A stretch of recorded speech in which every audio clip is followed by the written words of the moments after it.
From billionaires to royalty, Epstein's network ran deep and deadly. The secrets, the lies, the murder. You won't believe who's hiding in the shadows. Listen now, this could vanish any second. This story looks at the big picture, the elite connections, his mysterious death, and the lingering questions. The Epstein saga is a jaw-dropping scandal that just won't go away. Chapter 1. The Predator's Web, Recruiting the Innocent. The year is 2005, and the sun beats down on the manicured lawns of Palm Beach, Florida, a paradise of wealth and privilege. But beneath the shimmering surface, a shadow moves. Jeffrey Epstein, a financier with a fortune in the millions and a Rolodex of the world's elite, is no ordinary man. He's a predator, and his empire of terror begins with a single, sinister thread: the recruitment of a 14-year-old girl. Let's look at the manipulative tactics Epstein used to ensnare vulnerable minors, spinning a web of deceit so chilling it would trap countless lives in a nightmare that still echoes today. It all started with a knock on the door, or maybe a chance encounter on a street corner. Court documents unsealed years later tell the tale. A 14-year-old girl, unnamed but unforgettable, became one of Epstein's earliest known victims in Florida. She wasn't plucked from thin air. Epstein hunted with the precision of a spider stalking its prey. According to lawsuits filed against his estate, he targeted girls from broken homes, low-income neighborhoods, places where $200 could buy a week's groceries or a month's hope. This girl, just a freshman in high school, was perfect, young, impressionable, and desperate for a way out of her circumstances. Picture her, braces maybe, a backpack slung over one shoulder, her life a blur of school bells and hand-me-downs. Then comes the pitch. It's not Epstein himself at first. Oh no, he's too smart for that. It's a recruiter, often a woman, someone who looks trustworthy, approachable. Hey, want to make some quick cash? They'd ask, their tone casual, almost friendly. This rich guy needs a massage. It's easy, $200 for an hour. The bait is simple, irresistible. To a 14-year-old scraping by, it's a fortune. She doesn't know she's stepping into a trap. She doesn't see the web glistening just out of sight. The scene shifts to Epstein's mansion on El Brillo Way, a sprawling, 7-bedroom fortress of white stone and secrets. She walks through the gates, maybe nervous, maybe excited, clutching the promise of that $200 like a lifeline. Inside, the air is thick with luxury. Marble floors, chandeliers, a faint hum of power. Epstein greets her, all charm and smiles, his voice smooth as velvet. Just a massage, he echoes, pointing her to a room with a table, towels, oils. But the door closes and the mask slips. Court records from the 2008 investigation reveal what happened next. The massage turned into molestation. She was 14, barely old enough to drive a golf cart, let alone consent to anything, and Epstein didn't care. This wasn't a one-off crime. It was a blueprint. That 14-year-old girl, identified in early police reports as a key victim, was Epstein's proof that his system worked. He'd start small, paying her to strip, to touch, to endure, then up the ante. If she balked, he'd toss more cash her way, $300 for $100, whatever it took to keep her hooked. Palm Beach police would later uncover a pattern. Epstein and his team scouted girls at local high schools, malls, even trailer parks, targeting those who wouldn't be missed, whose parents wouldn't ask questions. The Miami Herald's Perversion of Justice series exposed how recruiters, sometimes older teens he'd already groomed, lured others with the same lie. It's just a massage. The web grew fast. That first girl wasn't alone for long. By 2006, detectives had statements from dozens of victims, some as young as 13, all ensnared the same way. Epstein's tactics were diabolical. He'd exploit their poverty, their naivety, their dreams. One victim told police she'd been promised modeling gigs. Another said she just wanted to help her sick mom. He'd pay them to come back, to bring friends, building a pyramid of pain that kept his supply steady. The cash was a gag, silencing their shame, buying their fear. If they resisted, he'd hint at his connections. "You don't know who I know," he'd say, a veiled threat backed by a little black book stuffed with senators and CEOs. This wasn't chaos, it was calculated. Epstein didn't just stumble into abusing a 14-year-old. He engineered it. FBI files from the 2007 to 2008 investigation show he kept meticulous records. Names, dates, payments, all scribbled in coded notes. That first girl was his test run, the spark that ignited a machine of exploitation stretching from Florida to New York to the Caribbean. She was a child, her life still measured in school semesters. Yet Epstein saw her as a commodity, a stepping stone to a network that would snare dozens more. The horror hits hardest in intent. This wasn't a crime of passion. It was a cold, deliberate strategy. The 14-year-old girl, whose story broke open the case when her parents finally went to police in 2005, was the beginning of a legacy of terror. Epstein's web didn't just trap her. It stretched across years, continents, and lives, each strand woven with the same ruthless precision. As you listen to this, feel the chill. This is where it started, with a single thread, a girl, a lie, and a monster who knew exactly what he was doing. The nightmare was just beginning. Chapter 2. Island of Fear. The Swedish girl's terrifying ordeal. Close your eyes and picture paradise. Turquoise waves lapping at pristine shores. Palm trees swaying in a warm breeze. A private island tucked away in the U.S. Virgin Islands. Now twist that dream into a nightmare. Little St. James, Jeffrey Epstein's secluded retreat, wasn't just a billionaire's playground. It was a prison, a place where innocence went to die. At the heart of this chapter lies a gut-wrenching true story. A 15-year-old Swedish girl, trapped, terrified, her passport confiscated, her freedom snatched away. This is no fiction. It's a plunge into the real horrors that unfolded far from the world's prying eyes. A tale ripped from court documents and victim accounts that will leave you reeling. It's 2005, and the Caribbean sun glints off the water as a small plane touches down on Epstein's private airstrip. Among the passengers is a girl from Sweden, 15 years old, blonde, wide-eyed, and utterly out of her depth. Her name remains shielded in legal filings, but her ordeal, detailed in a 2019 Daily Mail report based on Virginia Giuffre's testimony and related lawsuits, is a scream from the shadows. She wasn't a tourist or a guest.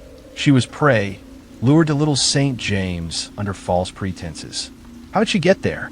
The trap was classic Epstein. A promise of work, maybe a modeling gig, or a chance to serve the rich and famous. She boarded that plane with hope in her heart, not knowing she'd stepped into a cage. The island itself was a fortress, 70 acres of isolation, surrounded by ocean, unreachable without Epstein's boats or planes. No cell service, no neighbors, no escape. The girl arrives, and the mask of hospitality slips fast. According to Giuffre's accounts, corroborated by other victims in the 2019 unsealed Epstein documents, this wasn't a vacation spot. It was a trafficking hub. The Swedish teen, barely past her childhood, finds herself in a world of manicured lawns and hidden horrors. Epstein's staff, his pilots, his cooks, his assistants, are everywhere, but they're not there to help. They're cogs in his machine, trained to look away, to obey. Then comes the moment that shatters her. She's told to massage Epstein, the same lie that snared so many others. She hesitates, maybe she says no, maybe she freezes. That's when a nightmare turns brutal. Giuffre's testimony, cited in the Daily Mail, alleges that Ghislaine Maxwell, Epstein's right hand, stepped in. You'll do what he wants. Maxwell reportedly snapped, her tone icy. When the girl refused again, the screws tightened. Her passport, her lifeline to the world, was taken. Confiscated. Gone. She was 15, alone on an island thousands of miles from Sweden. Her identity stripped away with a flick of Maxwell's wrist. The message was clear. You're ours now. Imagine the terror sinking in. No phone to call home. No way to run. No one to hear her screams over the crash of the waves. The mansion on Little St. James, decked with creepy decor like stuffed animals and odd paintings, wasn't a home. It was a stage for Epstein's depravity. Court filings from the Virgin Islands lawsuits describe how he used the island's isolation to his advantage.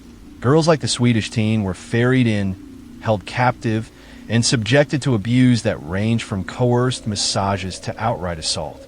She wasn't just a guest. She was a prisoner, her every move watched, her every plea ignored. The facts pile up like storm clouds.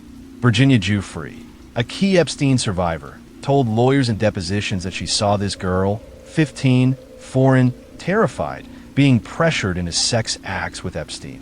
When she resisted, the threats escalated. "You'll never leave if you don't comply," she was told, per the 2019 reports. Her passport wasn't just leverage, it was a shackle. Without it, she couldn't board a plane, couldn't swim the miles to St. Thomas, couldn't even beg for help from the handful of staff who'd been drilled to see nothing, hear nothing. She was trapped in a tropical hell, her youth a plaything for a monster. Days bleed into nights. The island's beauty mocks her despair. Sunsets she can't enjoy, beaches she can't walk freely. Epstein, ever the puppet master, revels in the control. The 2021 Virgin Islands Attorney General's lawsuit against his estate paints Little St. James as a trafficking epicenter, where girls as young as 12 were flown in on the Lolita Express, his private jet. The Swedish girl's story fits the pattern. Lured with promises, stripped of autonomy, and forced to survive in a place where the law didn't reach. Her ordeal wasn't unique. Dozens of victims echoed it in FBI interviews, but her foreign origin and that confiscated passport add a layer of dread that chills to the bone. How did she escape? The records blur here, but Giuffre's account suggests she was eventually released, maybe after compliance, maybe after breaking. Her passport returned. She was sent back to the world, a silent ghost carrying scars no one could see. Epstein didn't care about the aftermath. She was disposable, a test of his island's power. The Daily Mail report notes she vanished from the narrative after that. Her fate unknown, her voice lost to the wind. But her story lingers, a testament to the terror of Little St. James. This isn't just about one girl, it's about the system that made her a target. Epstein didn't stumble into this. He built it. The island was his kingdom, a place where he could act with impunity, where a 15-year-old Swedish girl could be held hostage with no one to save her. The confiscated passport wasn't an afterthought. It was a calculated move, a lock on the cage. As the waves crashed and the palm trees swayed, she faced horrors that defy the imagination, all while the world spun on, oblivious. This is the island of fear, a paradise twisted into a prison, a place where a girl's dreams drowned in the shadow of Epstein's empire. Her story is a cry from the deep, a warning of the darkness that thrived beyond the horizon. The web was widening, and the nightmare was far from over. Chapter 3. Puppets of Power, forced into the arms of the elite. Step into a world where power isn't just wielded, it's traded, twisted, and stained with the darkest secrets. Jeffrey Epstein wasn't just a predator. He was a puppet master, pulling strings that reached the highest echelons of global influence. Virginia Giuffre is a survivor whose explosive allegations ripped the veil off Epstein's most sinister game, forcing her into the beds of the world's elite. This isn't speculation, it's a chilling truth, grounded in court documents, depositions, and her own words. Buckle up as we uncover the shocking names and the twisted desires Epstein served, one puppet at a time. It's the late 1990s, and Virginia Roberts, later Giuffre, is just 16, a runaway with a troubled past, working as a spa attendant at Donald Trump's Mar-a-Lago resort in Palm Beach. Enter Ghislaine Maxwell, Epstein's polished accomplice, whose spots are like a hawk circling prey. "You'd be perfect for a job," Maxwell purrs, according to Giuffre's 2015 lawsuit against Maxwell. That job? Massaging Epstein. But the massages, as unsealed court documents from 2019 reveal, were a lie, a gateway to a nightmare. By 2000, Virginia, now 17, is ensnared, flown across continents on Epstein's private jet, the Lolita Express, and thrust into a role she never signed up for, a pawn in his power plays. The allegations hit like a thunderclap. In her depositions and filings, Virginia claims Epstein didn't just abuse her, he trafficked her to his elite circle, a roster of names that could topple empires. Picture the scene. A dimly lit room in Epstein's New York mansion, all gold leaf and decadence. Or maybe a Zorro ranch in New Mexico, isolated under a desert sky. She's told to be nice to a guest, her stomach churning, her mind racing. Who's on the other side of that door? According to her 2016 deposition, unsealed by Vanity Fair in 2019, it's Glenn Dubin, a billionaire hedge fund manager. She alleges Epstein instructed her to have sex with him. A claim Dubin's spokesperson has denied. But the names don't stop there. Next up, Bill Richardson, former New Mexico governor and U.S. ambassador. Giuffre says she was sent to him, too. Her youth a bargaining chip in Epstein's game. Richardson's team called it completely false in 2019, but the accusation lingers like smoke. Then there's George Mitchell, ex-Senate Majority Leader, another name she drops in her testimony. Mitchell denied it too, but the pattern is undeniable. Powerful men, all tied to Epstein, all allegedly fed by his trafficking machine. And the biggest shock? Prince Andrew, the British royal. Giuffre's story of a 2001 encounter in London, dancing at a club, then sex at Maxwell's townhouse, is backed by a now infamous photo of Andrew with his arm around her. Maxwell, smirking in the background. Buckingham Palace has dismissed it as categorically untrue, but the image burns into history. How did it work? Epstein wasn't just satisfying his own appetites. He was dealing in leverage. Giuffre's 2015 affidavit, part of her lawsuit against Maxwell, paints a picture of coercion and control. She says Epstein bragged about his friends, hinting they owed him favors. Was it blackmail? Sex for silence? The 2019 unsealed documents suggest he might have used hidden cameras. Rumors swirl of tapes stashed away, though none have surfaced. Virginia wasn't a willing participant. She was a tool, groomed from that first massage at 17 into a role she couldn't escape. I was there to please them, she told lawyers, her voice a quiet dagger cutting through the denials. The logistics were meticulous. Flight logs from the Lolita Express, subpoenaed in the 2008 Palm Beach case and later analyzed by outlets like NBC News, show Virginia jetting between New York, Florida, London, and the Virgin Islands, often with Epstein, Maxwell, and their high-profile guests. One log from 2001 lists Prince Andrew on board. Another ties Dubin to a trip. She wasn't sightseeing, she was cargo, delivered to men who wielded power like a birthright. Epstein's New York mansion, with its 7 stories and secret rooms, became a hub. The Miami Herald reported staff testimony of girls coming and going, some as young as 14, all under Maxwell's watchful eye. Virginia alleges she was one of them, handed off like a gift. The puppet strings tightened with every encounter. Giuffre told the BBC in 2019's Panorama interview that saying no wasn't an option. Epstein and Maxwell threatened her family, her life. You're nothing, they'd say, grinding her down until compliance was survival. She claimed she was trafficked for years, from 2000 to 2002, a teenager servicing a parade of power players. The names she's named, Dubin, Richardson, Mitchell, Andrew, form a constellation of influence, finance, politics, royalty. Each denial from their camps only fuels the fire. Why her? Why these men? Why Epstein? The stakes were astronomical. Epstein wasn't just a pervert. He was a broker of secrets, a man who collected favors like trophies. Giuffre's allegations, backed by her consistent testimony across lawsuits and interviews, suggest he used her to cement alliances or to trap the elite in a web of compromise. The 2021 Virginia Giuffre versus Prince Andrew settlement, undisclosed but real, hints at the weight of her words. Epstein's own boasts, recorded in her filings, paint him as a kingmaker. They'll do anything for me, he'd smirk. Was it true? We may never see the tapes, but the whispers persist. This isn't just about sex, it's about power, raw and rotten. Virginia Giuffre, a teenager with no armor, stood at the center of Epstein's sick theater, forced into the arms of men who shaped the world. The names she's named aren't faceless, they're icons, their denials a chorus against her lone voice. Yet the facts stack up, flight logs, photos, her unshakable story. Epstein pulled the strings, and the elite danced, or so she swears.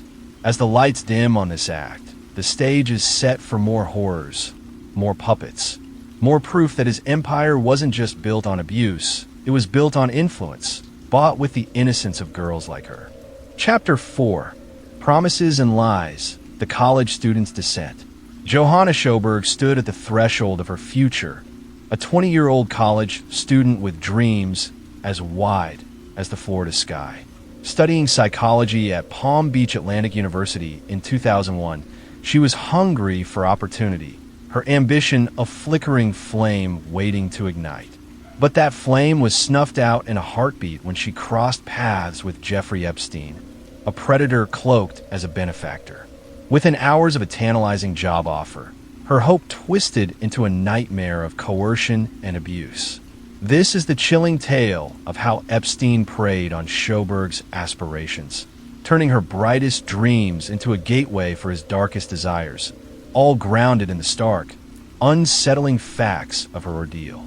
Picture it, a sun-soaked afternoon in Palm Beach, the air buzzing with possibility. Sjoberg, a young woman balancing textbooks and tuition, is approached by Ghislaine Maxwell, Epstein's polished accomplice, right on her college campus. Maxwell's words are honeyed, deliberate. You'd be perfect for a job. It's a simple pitch, answering phones for a wealthy financier, flexible hours, solid pay. For a student like Sjoberg, it's a golden ticket, a chance to ease the financial strain, and maybe even glimpse a world beyond lecture halls. According to her 2016 deposition, unsealed in the Epstein case, she agrees, her heart pounding with the thrill of a break she never saw coming. The stage shifts to Epstein's Palm Beach mansion, an opulent fortress of marble floors and gilded secrets. Sjoberg steps inside, her nerves electric with anticipation. Epstein greets her, his charm disarming, his confidence magnetic. He ushers her into his office, where the job begins to unravel like a thread pulled too hard. Per her testimony, cited in the Miami Herald's Perversion of Justice series, the phone-answering gig evaporates. Instead, Epstein asks her to massage him. It's an odd request, but not yet a red flag. She hesitates, he presses. It's part of the job, he insists, his voice tightening like a noose. The air shifts, and Sjoberg's world tilts. What unfolds is a descent so swift it's dizzying. Sjoberg, still clinging to the promise of work, agrees to the massage. Then Epstein strips naked and sprawls on the table, his intent glaringly clear. Her hands tremble, her stomach churns. According to her deposition, he gropes her, his touch invasive, his power suffocating. She's no longer a job candidate, she's a target. The room closes in, Epstein's wealth and influence the cage with no bars. Within hours of walking through that mansion door, her dream job morphs into a horror show. He's not offering opportunity, he's demanding submission. Epstein's tactics are surgical, ruthless. He doesn't wield a gun, he wields hope. Sjoberg's ambition, her drive to fund her education, to build a future, becomes his leverage. You're special, he purrs, words laced with venom, as reported in her testimony. But special means expendable, a pawn in his twisted game. The New York Times detailed how Epstein honed this strategy, targeting young women at vulnerable crossroads, students, aspiring models, dreamers. For Sjoberg, the bait was a job. The hook sank in before she could blink. The abuse doesn't stop at that first violation. It's just the opening act. Epstein dangles more carrots. Money, travel, even tuition support. Each offer is a shackle, tightening his grip. He made me feel like I owed him, Sjoberg confessed in her deposition, her voice a haunting echo of regret. He turns her hope into a debt, her aspirations into a currency he spends freely. The Miami Herald exposed this pattern in its 2008 investigation. Epstein lured victims with small tasks, phone duties, errands, before escalating to sexual demands. For Sjoberg, the escalation took hours. For others, it was a slower burn. But the playbook never changed. Control was the prize. She's drawn deeper into his orbit, a reluctant player in a grotesque theater. Sjoberg travels with him, meets his elite circle, attends parties where power blurs morality.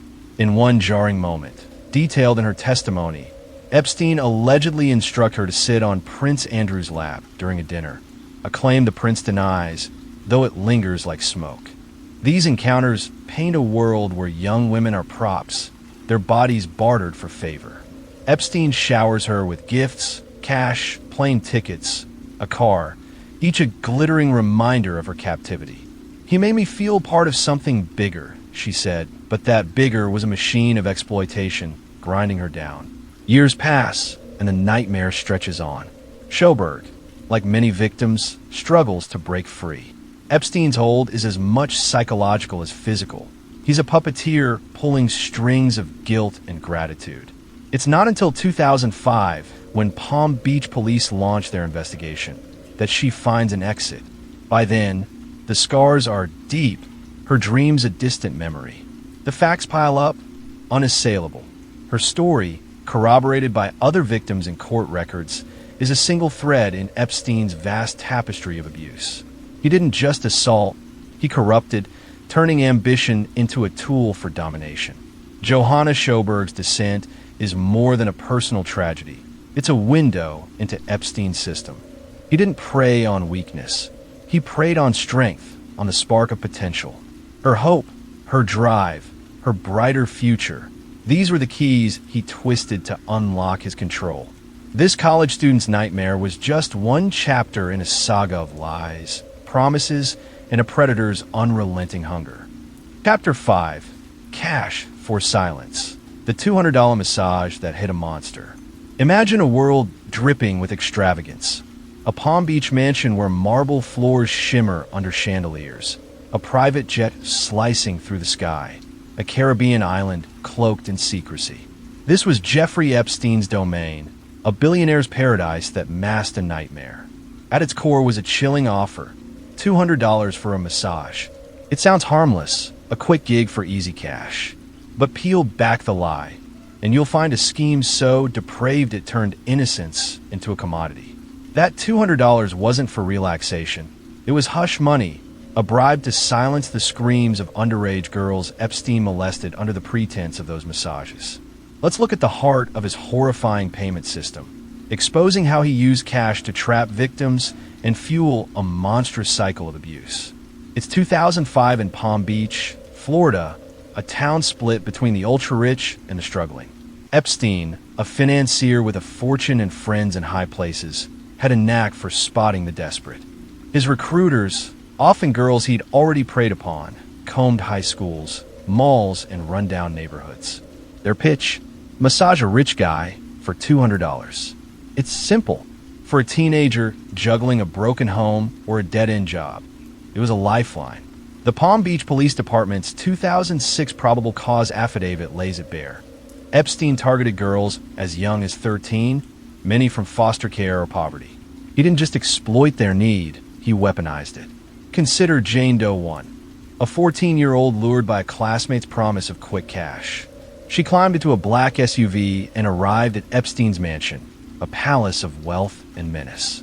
An assistant ushered her to a room with a massage table, oils lined up like props in a twisted play. Epstein strolled in, shed his clothes, and sprawled on the table. "Rub my back," he said. Her hands trembled as she began, but soon he flipped over, exposed, and demanded more. The affidavit details how he molested her, then pressed $200 into her palm with a smirk. "See you next time." She left, the cash burning a hole in her pocket and her soul. That $200 wasn't payment. It was a shackle. Epstein didn't stop at one massage. Police reports show he'd pay girls to return, dangling extra cash, $100 here, $200 there, to keep them hooked. Bring a friend? Another $200. It was a sick pyramid scheme with misery as the product. Jane Doe 3, just 15, told investigators she recruited 6 girls, pocketing $200 each time. The money wasn't a bonus, it was a gag, choking their voices with guilt and fear. Epstein's genius was in the manipulation. He didn't need violence, he used psychology. To girls from shattered lives, he played the savior. "He made me feel special," one told the FBI in 2007, her words heavy with regret. But that special was a trap, a grooming trick to ensure compliance. The cash doubled as a muzzle. If they thought of talking, it whispered you took the money. You agreed. His former house manager, Alfredo Rodriguez, testified in 2009 about a ledger Epstein kept. Names, dates, payments, a chilling tally of control. Picture this, drawn from victim accounts in the 2008 federal non-prosecution agreement. A 16-year-old steps into Epstein's mansion, nerves jangling. She's told to wear a short skirt, no underwear. Sarah Kellen, his assistant, guides her upstairs to a dim room, the massage table stark against the shadows. Epstein enters, his robe falling away. "You know what to do," he growls, lying face down. She starts, her fingers numb with dread. Then he rolls over, his gaze pinning her. "Touch me," he orders. She hesitates. "Don't you want her money?" he taunts. Trapped, she obeys, her mind a storm of panic. When it's done, he tosses her $200 in a condescending pat. "Good girl." This wasn't a fluke, it was routine. Palm Beach police identified 40 victims, but the true count likely stretches into the hundreds. Epstein's pilot, David Rogers, testified in 2016 that he flew girls as young as 12 on the Lolita Express. The massages spanned his empire, New York, the Virgin Islands, even mid-flight. That $200 was the lure. The silence it bought was the payoff. The scale is staggering. Epstein seized record from 2005 reveal payments ranging from $200 to $1,000, tied to how much the girls delivered. Jane Doe, too, told police she visited 50 times, earning $200 a pop, $10,000 for her torment. The FBI's 2007 indictment draft named 34 minors in Palm Beach alone, but flight logs hint at a global web. Africa, Europe, Asia, with girls trailing behind. The $200 massage was his signature, a ritual that grew with his wealth. It was systematic. Leslie Groff, an assistant, admitted in a 2005 deposition to booking massages daily, girls slotted in like business meetings, their youth a currency. The cash wasn't just compensation, it was a leash tethering them to Epstein's depravity. And it held. For years, the truth stayed buried behind those mansion walls. Epstein's scheme wasn't about lust, it was about domination. That $200 was a scepter, proof he could buy anything, even innocence. He didn't just abuse, he corrupted, turning desperation into his sandbox. Palm Beach Police Chief Michael Ryder called it sexual exploitation on an industrial scale. The most gut-wrenching part? It worked, until one girl broke the spell. In 2005, a 14-year-old told her parents, sparking a police raid. They found photos, videos, ledgers, a paper trail of terror. Yet even then, the $200 had done its job. Many victims stayed mute, too ashamed or terrified to speak. Epstein's machine had hummed along for years, greased by cash and cruelty. This isn't just a story of money. It's the tale of a monster who wielded it like a blade. Epstein didn't merely molest. He commodified, twisting hope into horror with every bill. The $200 massage was his bait, his silencer, his legacy of ruin. For dozens of girls, it was the cost of their stolen youth. Chapter 6. Eyes Everywhere. The blackmail tapes that shook the world. The Upper East Side mansion loomed like a fortress of shadows, its 7 stories piercing the New York night with an eerie stillness. Behind its grand facade, Jeffrey Epstein prowled the halls, a predator in a gilded cage, every step watched by unseen eyes. These weren't guardians of safety, they were tools of domination. Hidden cameras nestled in the walls, secret recordings hummed in the silence, and rumors swirled that this mansion wasn't just a home, but a blackmail factory aimed at the world's elite. Step into the paranoia, the power plays, and the chilling possibility that Epstein's secrets held the keys to a kingdom of corruption, until the cracks began to show. In July 2019, the FBI stormed Epstein's 71st Street mansion, tearing through its opulent shell to uncover a trove that would ignite global intrigue. Inside a locked safe, agents discovered stacks of CDs, each one a potential time bomb. The labels were meticulous yet cryptic. Girl 1 with ABC, Massage Session, 2005. Some bore the names of young women tied to dates or numbers. Others hinted at the powerful men who crossed Epstein's threshold. According to the New York Times, these discs held explicit material, photographs, perhaps videos, though their full contents remain under lock and key, shielded by ongoing investigations. It was a digital arsenal, a catalog of compromise that suggested Epstein wasn't just a collector of wealth, but a hoarder of leverage. Epstein's home was no ordinary retreat. It was a labyrinth of surveillance, a place where every room whispered betrayal. Hidden cameras lurked in the most innocuous corners, disguised within clocks, smoke detectors, even behind the bizarre eyeball paintings that adorned the walls. Wanalesi, Epstein's former house manager, testified under oath that he was tasked with keeping this network operational, a silent witness to the mansion's dark purpose. Maria Farmer, an artist who worked for Epstein in the 1990s, offered a glimpse into the paranoia. She described a locked room filled with monitors, each screen flickering with live feeds from bedrooms, bathrooms, and beyond. It was like Big Brother, she told the New York Times in 2019, but worse.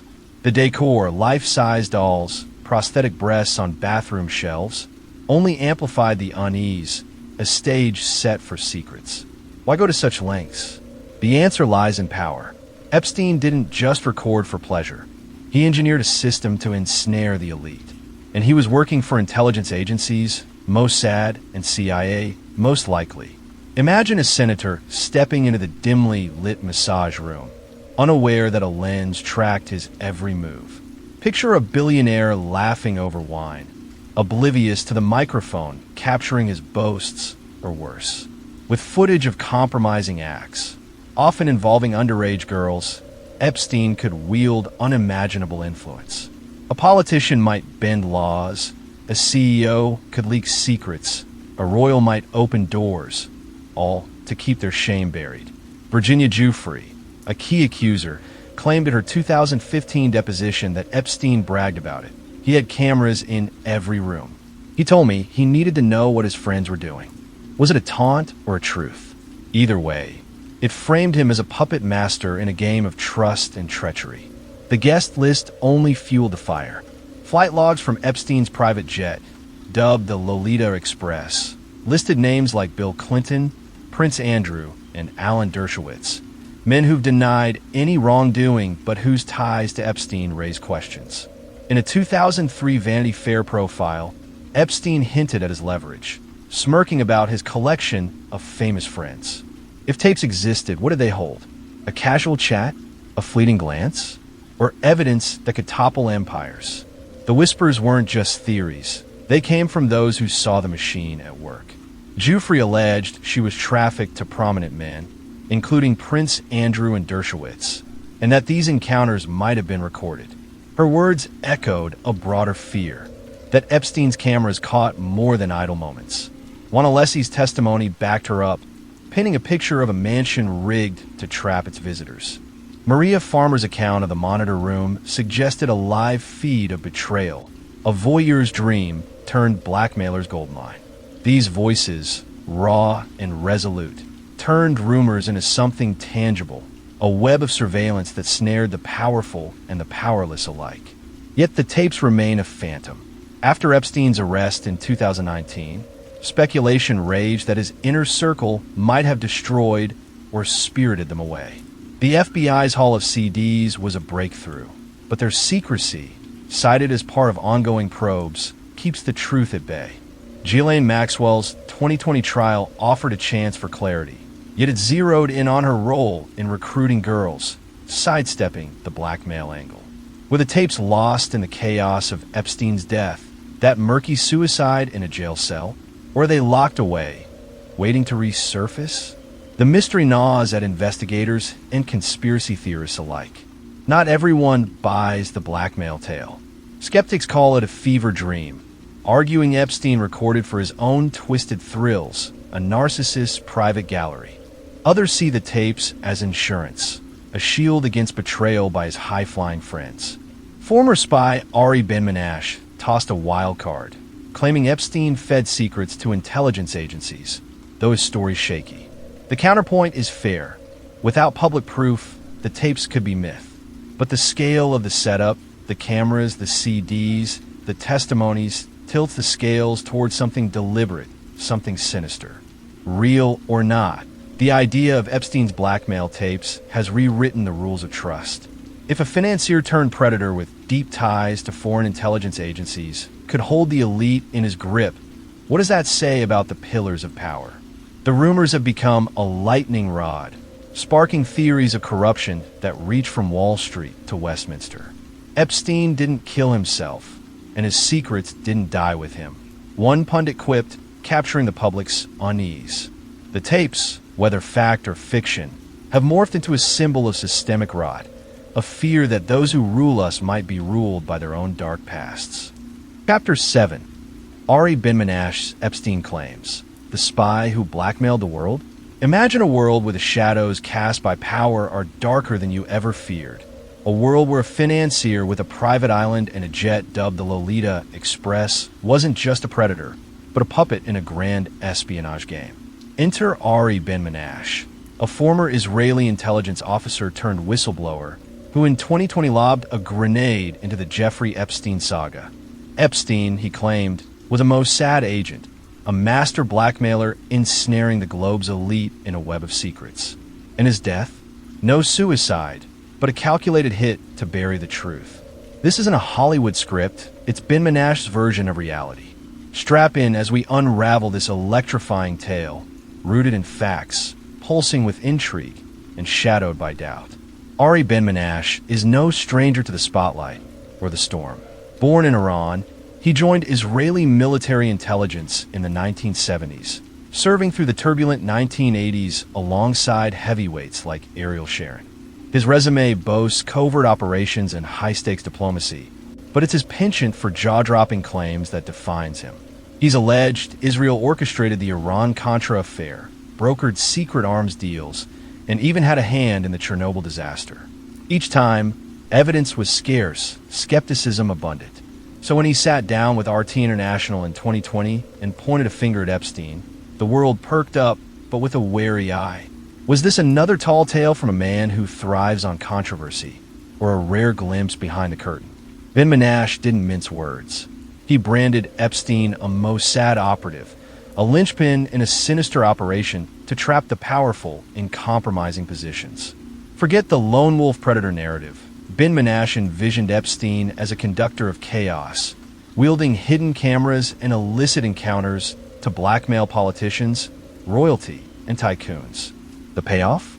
Leverage for Israel on the global stage. He tied Epstein to Ghislaine Maxwell's father, Robert Maxwell, a media mogul long rumored to be a Mossad asset before his mysterious 1991 death at sea.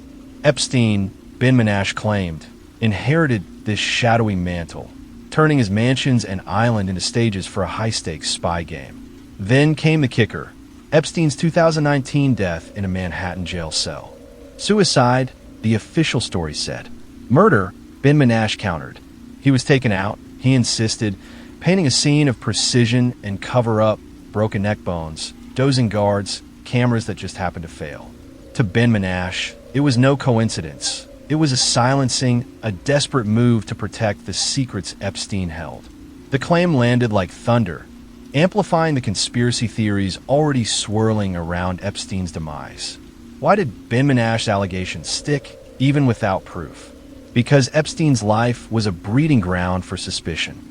A college dropout turned multi-millionaire. His fortune, estimated at $500 million, defied explanation. His Rolodex read like a who's who of power. His private jet shuttled them to Little St. James, where whispers of hidden cameras and underage girls fueled a firestorm of speculation. Then there was Ghislaine Maxwell, his confidant, whose father's Mossad ties added a layer of intrigue. Epstein's 2008 plea deal, shielding his co-conspirators, reeked of protection from on high. When he was arrested again in 2019, the threat of exposure loomed, until his death slammed the door shut. Ben-Menashe's spy narrative fit like a glove, offering a chilling answer to the question, who was Jeffrey Epstein, really? But here's the rub. Ben-Menashe's credibility is a house of cards. Take his claim of orchestrating the October surprise, a supposed 1980 plot to delay U.S. hostages' release in Iran to favor Reagan's election. Congress probed it.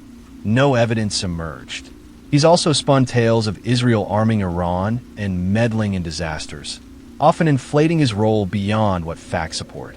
Critics call him a fabulist, a man who weaves truth and fiction into a tapestry too wild to trust. With Epstein, he offers no documents, no tapes, just his testimony. In the opaque world of intelligence, that's a thin reed to lean on. Yet he's not alone in hinting at Epstein's spy ties. Journalist Vicky Ward, in her 2003 Vanity Fair profile, noted Epstein's boasts of intelligence connections. Former CIA officer Robert David Steele has echoed the Mossad honeypot theory. Still, no concrete proof has surfaced, no classified files, no insider leaks. Ben-Menashe's claims dazzle, but they float on a sea of speculation, unmoored by hard evidence. Proven or not, Ben-Menashe's allegations have power. They stoke the flames of fascination with Epstein, a man whose life and death defy easy answers. That 2008 plea deal, it shielded names that could have toppled empires. His 2019 arrest promised revelations until it didn't. The autopsy debates, the jailhouse anomalies, the unanswered questions about his wealth and influence, all keep the conspiracy engine roaring. Ben-Menashe's story, credible or not, shines a spotlight on the nexus of intelligence, power, and exploitation that Epstein inhabited. It's a world where truth is elusive, where every shadow hints at a deeper game. So where does this leave us? Ari Ben-Menashe's Epstein claims are a high-wire act, thrilling, provocative, and teetering on the edge of belief. He casts Epstein as a spy, a blackmailer, a pawn in a geopolitical chess match, snuffed out to protect the board. The facts we know, Epstein's connections, his wealth, his death, lend the tale a haunting plausibility. In the Epstein saga, where mysteries outnumber facts, Ben-Menashe's narrative thrives. It's a siren song of conspiracy, luring us into the abyss of what might have been. Chapter 8. The Little Black Book, Secrets of the Elite. It's July 6th, 2019, and chaos erupts as FBI agents storm Jeffrey Epstein's Upper East Side mansion, a 7-story labyrinth of luxury hiding a cesspool of secrets. The air buzzes with urgency as they breach the doors, their mission clear: nab the man and unearth the evidence. Inside a locked safe, past piles of cash and glittering diamonds, they find it, a weathered, leather-bound book so innocuous it could be overlooked. But this is no ordinary address book. This is Epstein's Little Black Book, an explosive catalog of names that unlocks a shadowy empire of power, privilege, and predation. It's not just a list, it's a treasure map, charting the connections between Epstein, his victims, and some of the world's most untouchable figures. Let's flip through its pages and unravel a web so intricate, so jaw-dropping, it'll make you rethink everything you know about the elite. The scene was straight out of a thriller. Epstein's arrest on sex trafficking charges wasn't a surprise to those who'd tracked the whispers for years. But the raid on his mansion? That was the detonation heard round the world.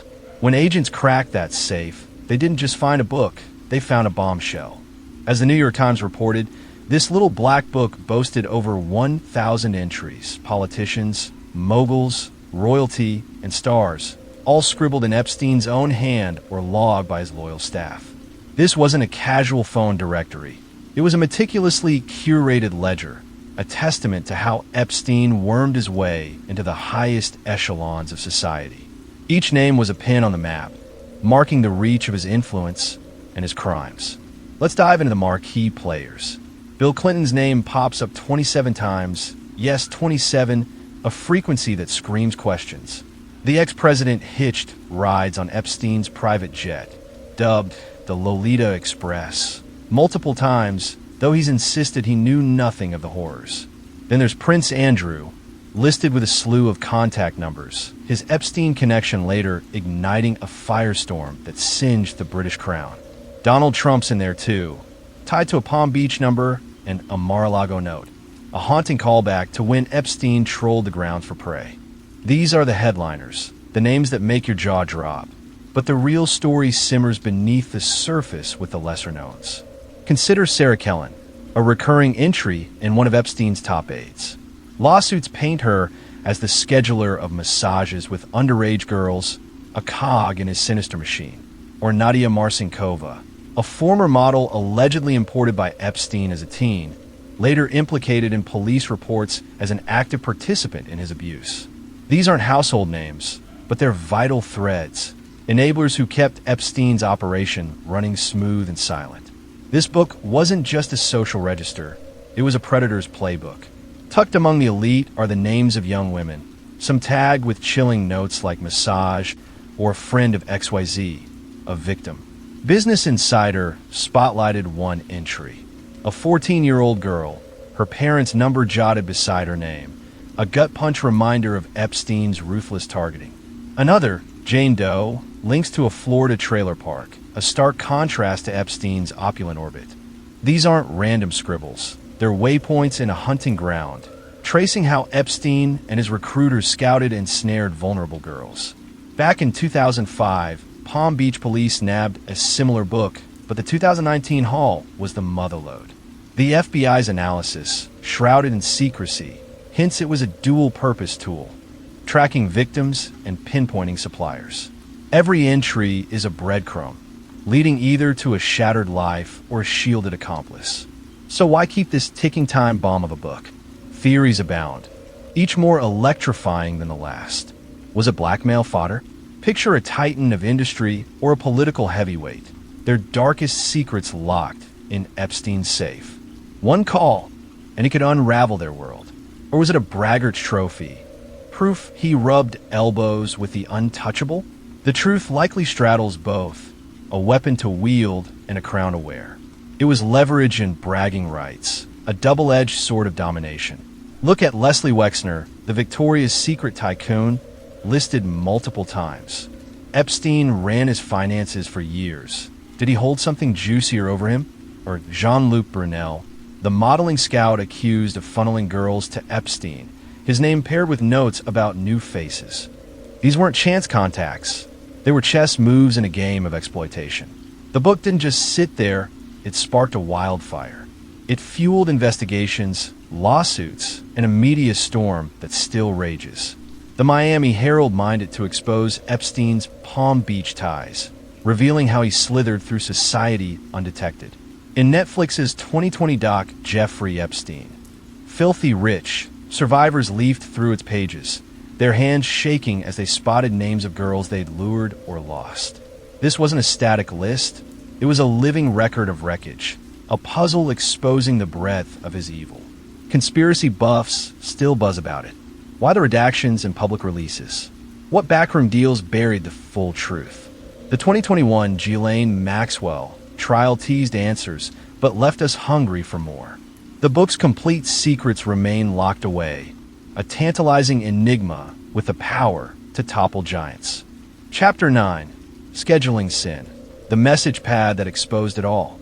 It's October 2005, and the Palm Beach police are closing in. After months of whispers, tips from brave survivors, and painstaking detective work, they storm Jeffrey Epstein's sprawling mansion on El Brillo Way. The air crackles with tension as officers breach the doors, their flashlights cutting through the dim corridors of a predator's lair. In a back office, amid stacks of cash and cryptic ledgers, they find it, a simple pink message pad, its pages filled with handwritten notes. To the untrained eye, it's mundane, almost laughable. But this pad is no ordinary scheduler. It's a window into evil, a chilling ledger that casually arranges the abuse of minors while noting their school hours. Epstein's mansion, a fortress of luxury, now swarming with law enforcement. The police aren't just looking for Epstein, they're hunting for proof, the kind that can't be bought or buried. In a cramped office, Detective Joseph Recarey spots the message pad on a desk cluttered with phones and notepads. It's unassuming, the kind you'd find in any receptionist's drawer. But as he flips through it, his blood runs cold. The notes aren't about business meetings or dinner reservations. They're about girls, some as young as 14, scheduled for massages with Epstein. The Miami Herald later reported that these messages were written by Sarah Kellen, Epstein's assistant, who jotted down the names, times, and chilling details with the casualness of booking a spa day. This wasn't a fluke, it was a system. The raid wasn't a random bust. It was the culmination of a year-long investigation sparked by a parent's complaint about her daughter being molested. That tip led police to Epstein's doorstep, and what they found inside turned a local case into a national scandal.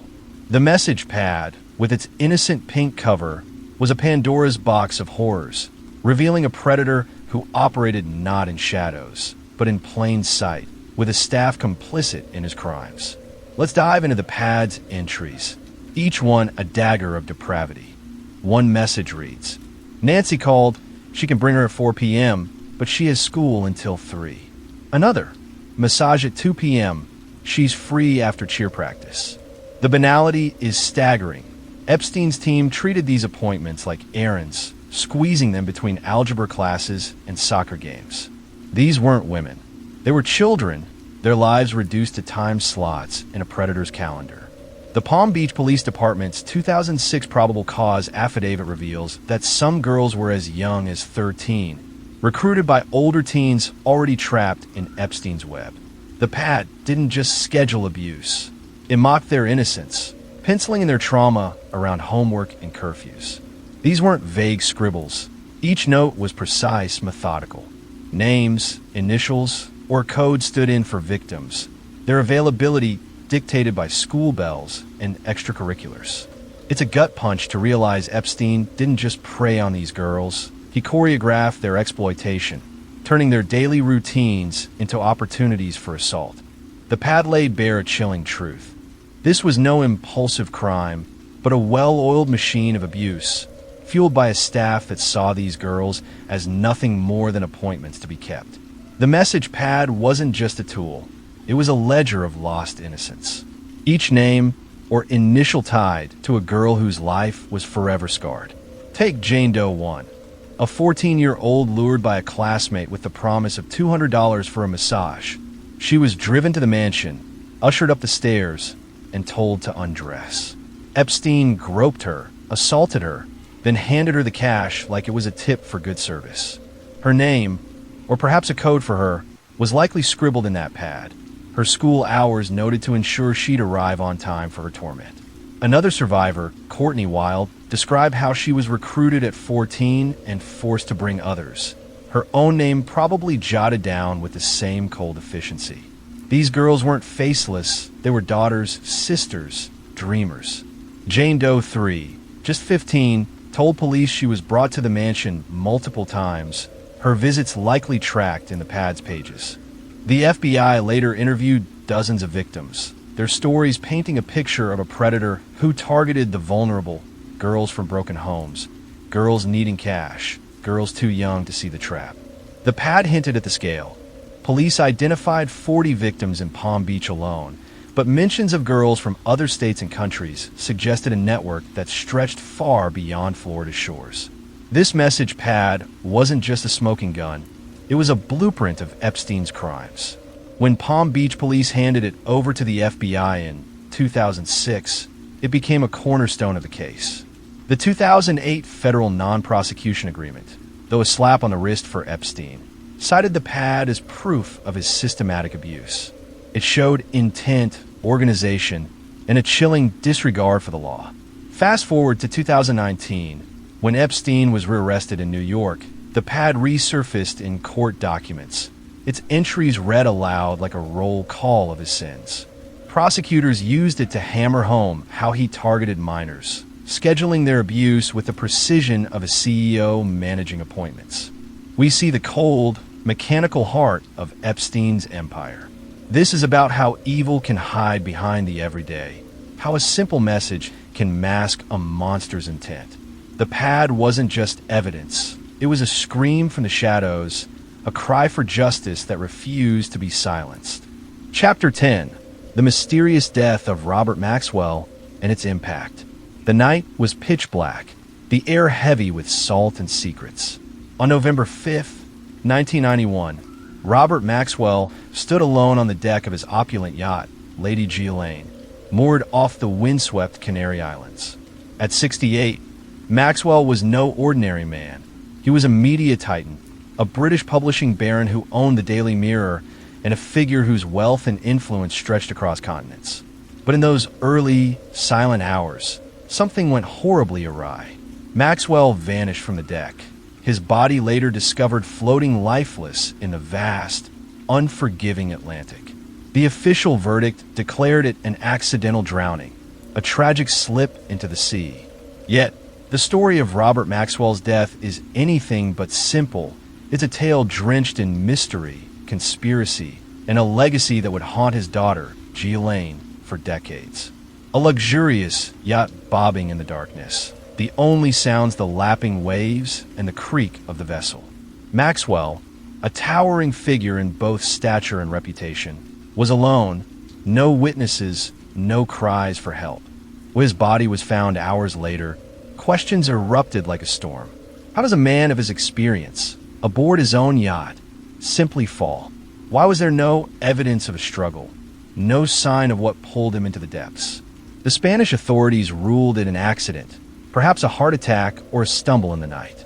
But for a man who lived his life cloaked in secrecy, the explanation felt too neat, too convenient. Maxwell's life had been a roller coaster of ambition and enigma. Born Jan Ludwig Hock in 1923 to a poor Jewish family in Czechoslovakia, he escaped the Holocaust, fought in World War II, and reinvented himself as a British mogul. By 1991, he controlled a sprawling empire of newspapers, magazines, and publishing houses. Yet, beneath the glitz, his finances were unraveling. He had secretly siphoned £440 million from the Mirror Group's pension funds, leaving 32,000 employees betrayed and penniless, a scandal that would explode after his death. Was his fall a desperate escape from the reckoning? Or is it something darker? Enter the conspiracy theories, wild, gripping, and impossible to ignore. Maxwell wasn't just a businessman. He was a man with powerful friends and shadowy ties, particularly to Israel. A fervent Zionist, he had poured millions into Israeli publishing, pharmaceuticals, and tech firms, earning him admiration in the Jewish state. But rumors swirled that his relationship with Israel went deeper. Some claimed he was a Mossad operative, a spy feeding secrets to the intelligence agency behind the Six-Day War in Entebbe. Maxwell dismissed these accusations with fury and legal threats, but his death lit a match under the speculation. The most explosive theory? Mossad had killed him. In 1991, Maxwell's empire was teetering, debts piling high. Desperate for cash, he allegedly begged Israel for a loan to prop up his crumbling finances. When they refused, the story goes, he played his ace, threatening to expose Mossad's secrets, operations he'd facilitated or witnessed. For an agency built on discretion, this was a lethal gambit. Conspiracy theorists argue that Mossad silenced him, staging his death as an accident to bury their tracks. No hard evidence supports this. Autopsies found no signs of foul play, but the absence of proof only fueled the intrigue. Then there's the funeral. Days after his death, Israel rolled out the red carpet in a way that stunned the world. Maxwell was buried on the Mount of Olives, a sacred Jerusalem hillside reserved for Jewish heroes.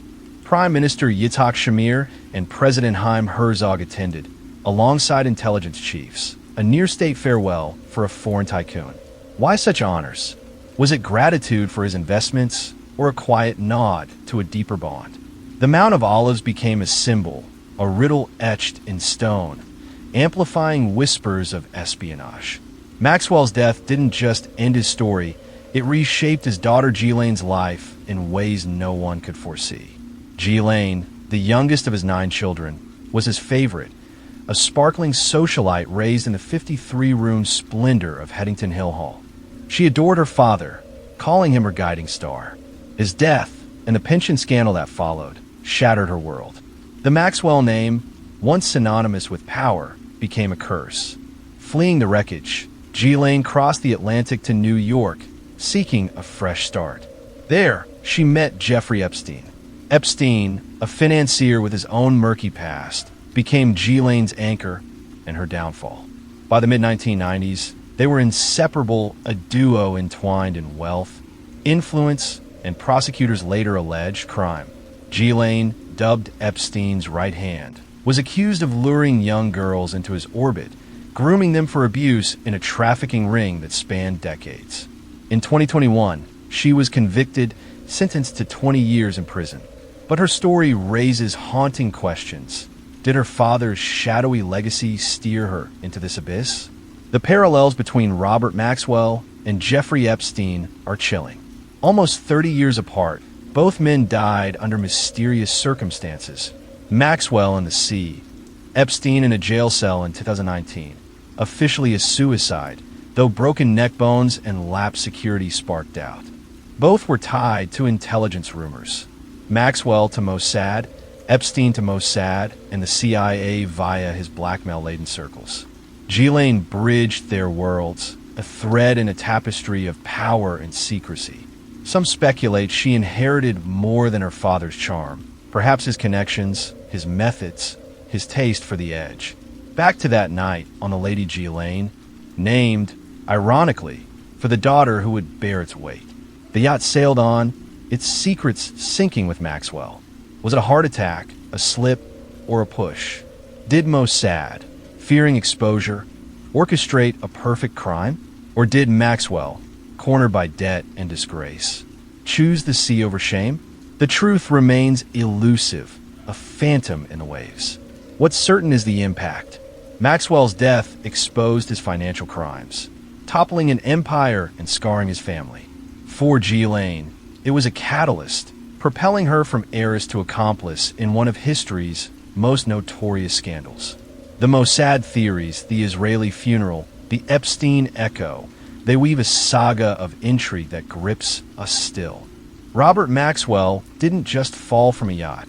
He plunged into legend, leaving a daughter to navigate the wreckage and a world to ponder the shadows he left behind. Chapter 11, Mansion of Madness, the creepy decor that set the stage. Imagine stepping off a boat onto a private island, with a turquoise waves lap against a shore that hides unspeakable secrets. The air is thick with humidity and something darker, an unshakable sense of dread. Ahead looms Jeffrey Epstein's mansion on Little St. James, a sprawling estate that masquerades as paradise but reeks of perversion. This wasn't just a home. It was a meticulously designed stage for a predator, its creepy decor a mirror to the twisted mind of the man who owned it. Walk its halls with me and feel the unease seep into your bones. Little St. James, purchased by Epstein in 1998 for $7.95 million, is a 70-acre fortress of isolation in the U.S. Virgin Islands. From the dock, the mansion appears almost inviting, a Mediterranean-style villa with white walls, red-tiled roofs, and a sprawling terrace overlooking the sea. Lush gardens bloom with tropical flowers, and a helipad hints at the wealth that fueled this empire. But the beauty is a lie. The island's remoteness, accessible only by boat or helicopter, ensured privacy for Epstein's crimes.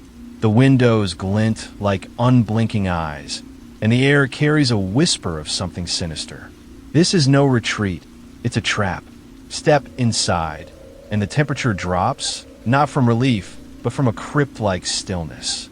The foyer is a grand expanse of marble, its polished floors reflecting the light of a chandelier that dangles like a gilded cage. But your gaze snags on the walls, where eerie paintings stare back. One is a towering portrait of Epstein himself, his piercing eyes and smug grin dominating the space. Another depicts a young girl, her face half-shadowed, her expression hollow, a chilling echo of the victims he ensnared. These aren't mere decorations. They're declarations of power, windows into a mind that reveled in control and exploitation. Move deeper into the mansion, and the living room unfolds like a hunter's den. Stuffed animals line the shelves, not teddy bears, but taxidermied exotics. A snarling tiger, a rare snow leopard, a python coiled as if ready to strike. Their glass eyes gleam under dim lighting, frozen in eternal vigilance. These trophies scream of Epstein's obsession with possession, a man who collected not just rare beasts but human lives. The furniture amplifies the unease: crimson velvet sofas that seem stained with shadow, and heavy mahogany tables with clawed feet that grip the floor. Every piece feels alive, complicit in the horrors that unfolded here. Next, the library beckons, a maze of bookshelves stretching to the ceiling. At first glance, it's a scholar's haven, packed with volumes on science, history, and philosophy. But dig deeper, and the titles turn dark. Books on manipulation, coercion, and the psychology of power. Scattered among them are antique medical instruments, scalpels, and forceps glinting ominously, hinting at purposes too grim to fathom. A massive desk anchors the room, once home to a leather-bound journal that investigators later seized, its pages allegedly filled with names and dates of Epstein's depravity. This wasn't a place of learning. It was a command center for a predator's schemes. Climb the spiral staircase to the bedrooms, and the mansion's true purpose reveals itself. The master suite is a grotesque spectacle, a four-poster bed draped in black silk, red velvet walls, and a ceiling mirror reflecting every movement below. It's a stage for voyeurism, a space where Epstein's need to watch and be watched played out in real time. But the guest rooms are worse, deceptively soft with pastel walls, floral curtains, and lace-trimmed beds. They look like sanctuaries until you spot the cameras. Tiny lenses hidden in light fixtures and smoke detectors, silently recording every moment. These were cages wrapped in cotton, where victims were lured with promises of safety only to be ensnared. A hidden door in the study leads to the basement, and the descent feels like plunging into a nightmare. Narrow corridors twist beneath the mansion, lit by flickering fluorescent bulbs that cast long, jagged shadows. The air smells of bleach and despair. One room holds a medical examination table, its steel surface cold under a blinding spotlight, flanked by cabinets of unmarked vials and syringes. Another houses a bank of monitors, their screens once alive with feeds from the mansion's cameras, a voyeur's panopticon. This was where Epstein's mask of charm fell away, exposing the monster who thrived in the dark. The concrete walls muffle any sound, ensuring no one beyond these depths would hear the truth. Back above ground, a strange structure crowns a hill, the infamous temple, small and striped in blue and white. It resembles a seaside cabana, until you notice the reinforced doors and the golden statues atop its domed roof. Officially a music room, its locked interior and isolated perch fuel darker theories. Was it a retreat for Epstein's delusions of grandeur, a place where he played God over his domain? The temple stands as a final enigma, its purpose as elusive as the man himself, but its presence looms like a warning. Epstein's mansion wasn't just a residence. It was a physical extension of his psyche. The stuffed animals reflected his predatory hunger, the eerie paintings his distorted self-image, the hidden cameras his insatiable need to control. Every detail was deliberate, from the oppressive furniture to the basement's stark brutality. This was a man who built a world where he was untouchable, where wealth and isolation shielded his crimes. The Decor didn't just unsettle. It revealed a personality warped by power, devoid of remorse, and obsessed with domination. As you step back into the sunlight, the tropical breeze feels hollow, the waves a futile attempt to wash away the stain of this place.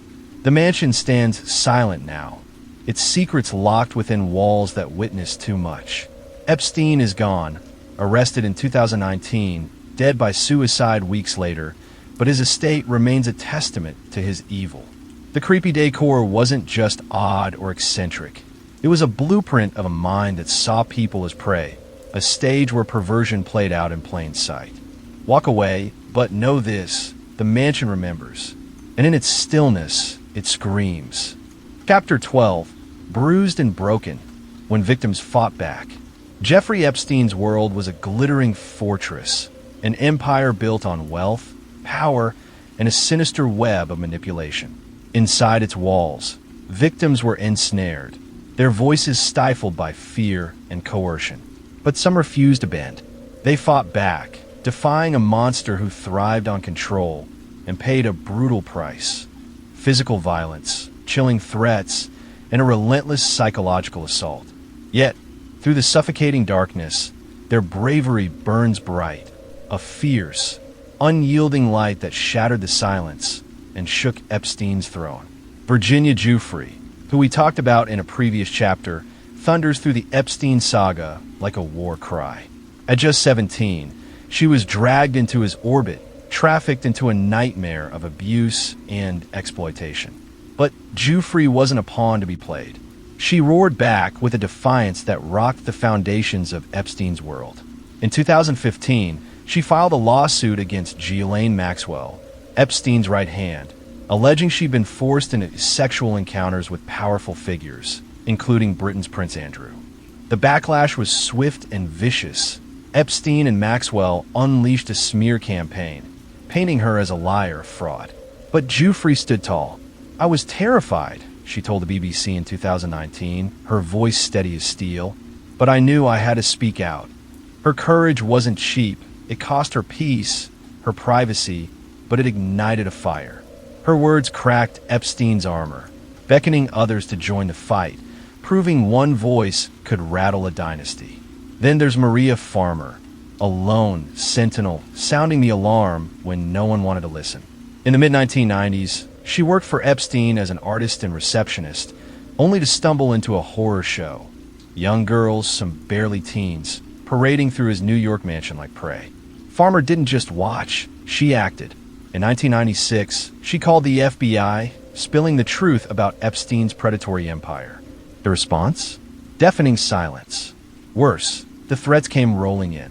"They told me I'd never work again," she revealed in a 2019 New York Times interview, her words dripping with the weight of betrayal. Epstein's shadow loomed large, forcing her into hiding, her career in tatters. But Farmer didn't break. She kept pushing, her early warning a time bomb that ticked quietly until the world finally woke up. Her defiance was a spark, small, fierce, and impossible to extinguish. Fast forward to 2005, when Palm Beach police stormed Epstein's lair, peeling back layers of depravity. Among the 40 victims they uncovered were girls who dared to say no and faced the beast head-on. Take Jane Doe 1, a 14-year-old lured in for a massage. When Epstein groped her and demanded more, she resisted. His answer? He pinned her down and assaulted her anyway, according to the 2006 probable cause affidavit, a brutal reminder of his wrath. Another girl, 16, was offered cash to stay quiet after he molested her. She hesitated, and he allegedly threatened her family, his voice a cold blade. These weren't one-offs. They were his playbook. Resistance wasn't tolerated. It was crushed. Yet these girls fought back in their own way, their stories clawing their way into police reports, refusing to fade into the shadows. Epstein's cruelty wasn't just skin-deep. It burrowed into the psyche, a war waged with fear and shame. He didn't always need fists. He had isolation, guilt, and manipulation. "He made me feel like I was nothing," one survivor told the Miami Herald in 2018, her words a haunting echo of his tactics. If a girl pushed back, he'd twist the knife, accusing her of ingratitude, claiming she owed him. The mental cage he built was suffocating, harder to escape than any locked room. He'd strip them of their support, their identity, leaving them adrift in a sea of doubt. But even here, defiance flickered. Some saw through the lies, their quiet rebellion a middle finger to his mind games, a refusal to let him own their souls. These women weren't just victims, they were warriors. Their courage wasn't a Hollywood explosion. It was a slow burn, a whisper that grew into a scream. Picture Jane Doe 3, 15 years old, bolting from Epstein's mansion barefoot into the night after rejecting his advances, a desperate dash for freedom. Or Courtney Wilde, abused for years, who transformed her pain into power, relentlessly advocating for justice after Epstein's cushy 2008 plea deal. Their stories, etched in FBI files and survivor interviews, pulse with resilience. They spoke to cops, faced courtrooms, and stared down a world that often sneered. Their defiance wasn't loud. It was relentless, a tidal wave building strength with every voice that joined the chorus. The cost of fighting back was steep, bruises, broken trust, sleepless nights, but the payoff was earth-shaking. Each act of resistance chipped away at Epstein's invincibility. Virginia Giuffre's boldness paved the way for Maxwell's arrest in 2020, a domino falling hard. Maria Farmer's warnings, ignored for decades, became a cornerstone of the case that finally snared him.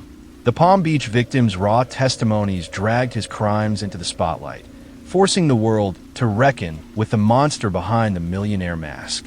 Their bravery wasn't just survival, it was revolution. "We're not victims," Giuffre declared in her BBC interview, her words a battle cry. "We're survivors." That strength, tempered in terror, outlasted Epstein's threats, his money, his empire.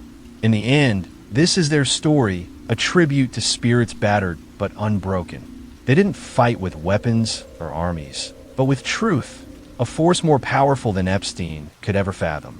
Their defiance tore through his fortress, brick by gilded brick, until the whole rotten structure collapsed. Bruised and broken, they stood tall, their voices a thunderclap that still reverberates, a testament to the unshakable power of those who dare to say no. Chapter 13. The deal that shocked the world. 13 months for a monster. Imagine a courtroom in 2008, the air thick with anticipation. Jeffrey Epstein, billionaire financier, friend to presidents and princes, stands accused of unspeakable crimes.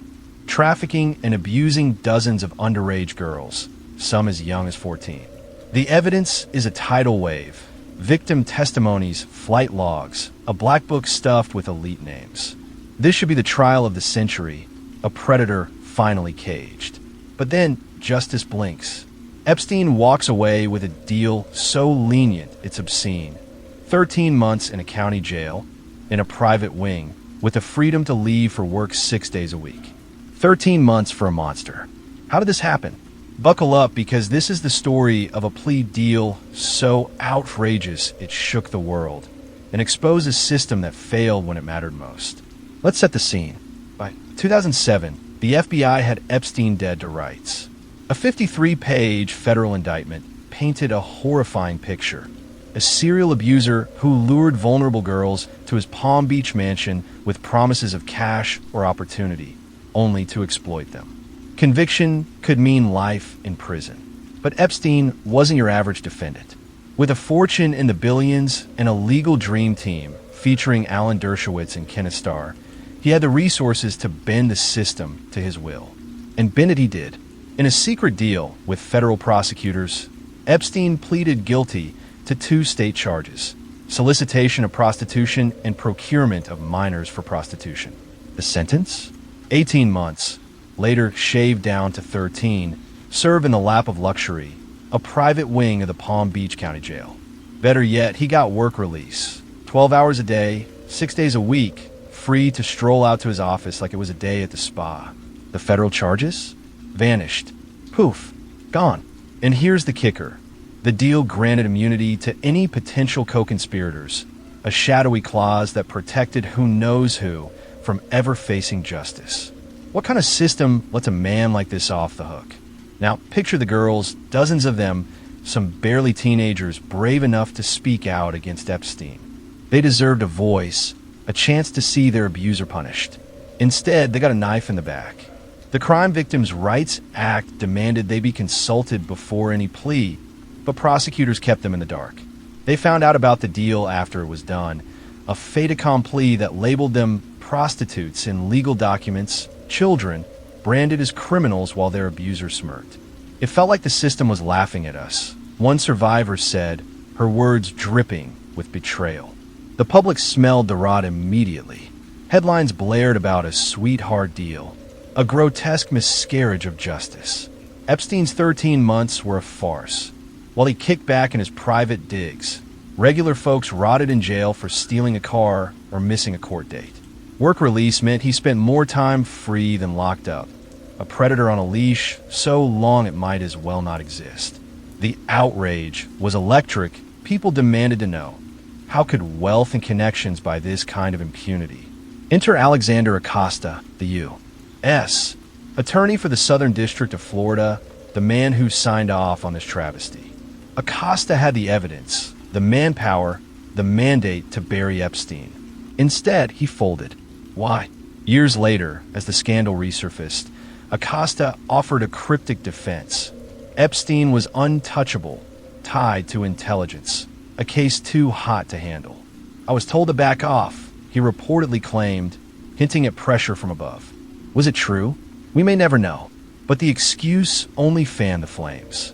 By 2019, Acosta was Trump's Secretary of Labor, but the Epstein stink clung to him like damp rot. As Julie K. Brown's Miami Herald expose reignited the case, Acosta faced a firestorm.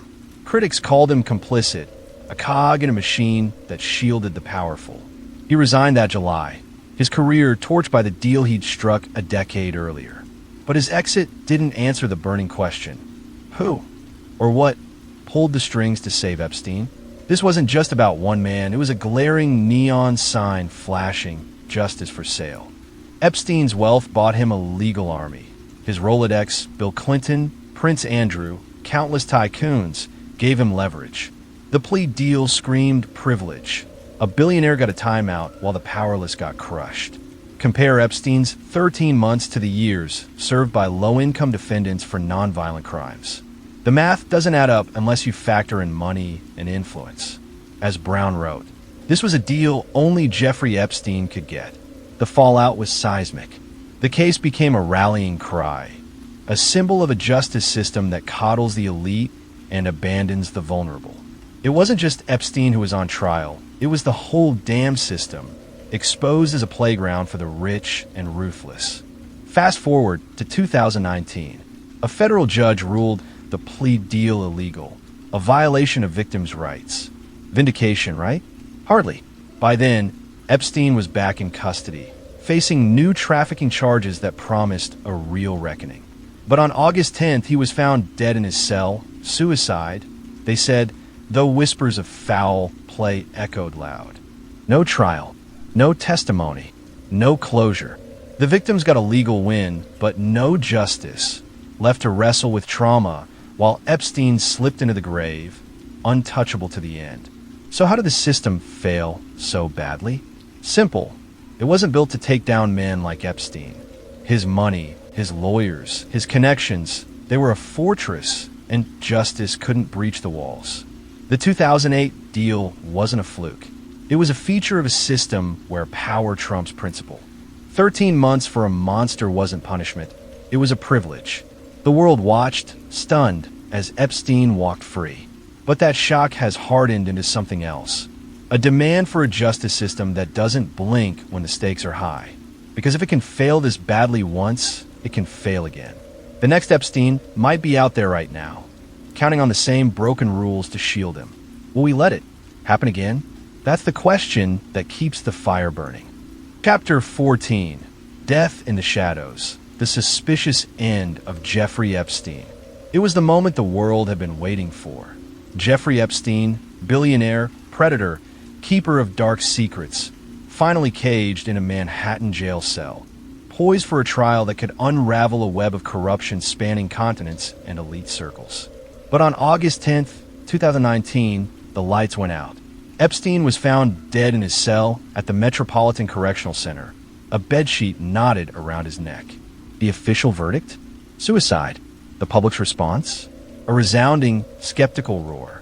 Broken cameras, sleeping guards, a fractured neck bone, and a trail of coincidences too glaring to ignore. Epstein's death didn't tie up loose ends.